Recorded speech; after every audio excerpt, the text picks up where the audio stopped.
Good morning. This is dream sequence number 3. Last night's dream, I dreamt that I had the voice of James Taylor. For those of you that don't know who James Taylor is, he's super popular back in the 70s and 80s. And a lot of people still listen to him today. But nonetheless, I had this feeling as though I could imitate his voice perfectly. I mean, right down to the intonation, you name it, the inflection, every bit of it. And I woke up in the morning, as I do every day if I'm alive, and I was like, yeah, I can do that. I can sing just like him. Well, I can hold a tune in a bucket, but I don't want to carry it very far. So that was just a small little portion of my dream. And the next part, oh yes. In many dreams, my mode of transportation has been stolen. And this time it was a bicycle. I had like a 10-speed mountain bike or something like that, and I was in the city. And it had been stolen repeated number of times. And I finally found the guy that had been stealing them. And it was a dwarf, a midget, short guy. And I was pissed. And he had a backpack on, and he had my bike. And I said, this is the last time you're stealing my bike. And we were right by the water's edge. There's a bulkhead in the city. We have a place called Waterside in Norfolk, and it's a river. So I took him by the backpack and I just threw him into the water. I was like, that'll teach you not to steal my bike anymore. Well, he was flailing around. I realized, guess what? He couldn't swim. So, sort of like Jimmy Stewart, when Clarence the Angel jumped in the water, what did I do? I jumped in the water to haul his butt out. Went over to the little pier, got his butt out, took my, was just kind of trying to get dried off. And I stepped back up onto the sidewalk where my bike was. And somebody else had stolen my bike. Somebody else had stolen my bicycle. I was like, I cannot believe this. So I'm walking all through town trying to find my bicycle. Well, I can't find it. I can't find my car.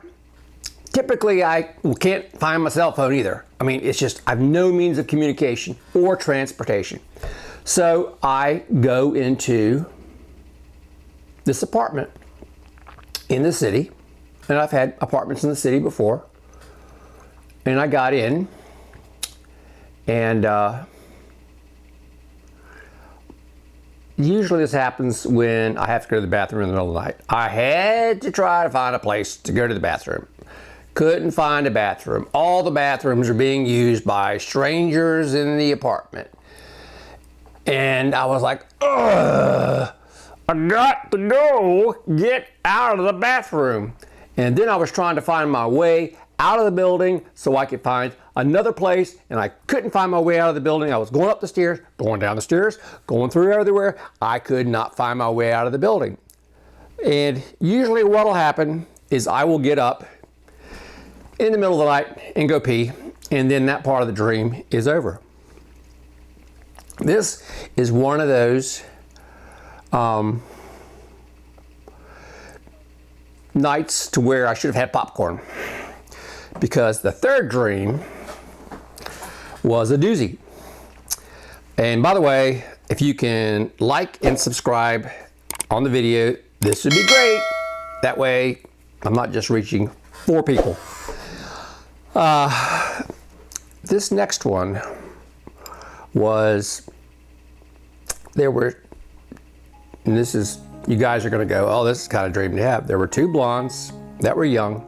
One was like 28, one was like, I don't know, 33. And I was supposed to marry both of them. We'll call one of them Savannah, and we'll call the other one, let's call her Lindsay. I don't know. Well, they were both very attractive. I had great relationships with both of them, but somehow I was engaged to both of them. And it was one of those whoops moments, because we were in the car, we were driving around, they were both very nice, and I wasn't my age now, 40, and I was younger. I was about maybe 35. But Savannah, or let's go to Lindsay first. Lindsay was a really great girl, very practical, very loving, all those great things that you would want if you were going to marry someone. Beautiful. But Savannah, the same, but she was more of a free spirit. She was more, I don't know, very, what's the word? Can't think of it. You know, when you just kind of do things on a whim, and spontaneous. She was very spontaneous and very fun-loving. So they both had their qualities, and it wasn't that she was totally irresponsible, but she was a little bit of a mess, but she was a fun mess. I was in the car with Lindsay, and Savannah is driving by. She rolls down her window, and she's like, "Hey, Gil, who is that?" I went, "Oh, this is Lindsay. Lindsay meets Savannah." And Savannah and Lindsay are going, hi. And Savannah in the other car goes, "Hey, I'll see you at the apartment. I'm really looking forward to this weekend when we get married."